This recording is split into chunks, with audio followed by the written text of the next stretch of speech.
The faithful came out, even in the midst of flurries, to Grace Lutheran Church in Lancaster. Would you like one? Some walked down the same aisle they did on their wedding day, and even though now it's hard to walk, Maxine Long wasn't about to miss this. I would have sat home and cried if I couldn't have gotten here. It's about celebrating Jesus. And she gave birth to her firstborn son and wrapped him in bands of cloth.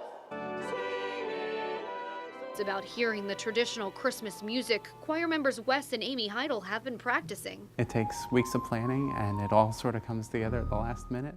And it's about prayer. For the peace from above and for our salvation, and for the peace of the whole world.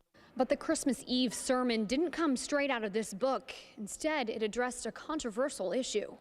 That preaching is done with the Bible in one hand and the newspaper in the other. With that in mind, Pastor Stephen Vercow addressed gun control.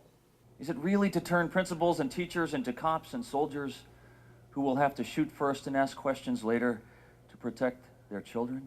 I was surprised, but I think it's just as appropriate as any place else. Very, very special in all this sadness and tragedy in Connecticut. It was so nice to hear him talk about peace. Part of me says I don't want to bring this up. It is Christmas Eve, and that's a strong temptation, just to say something sort of funny and joyful and let's go on our way. But again, the question of relevance comes up. Relating God's word to what's happening in our world. The pastor says it's at least food for thought, and he hasn't heard any negative feedback. Typically, that doesn't happen till later. In Lancaster. Caitlin Smith, News 8.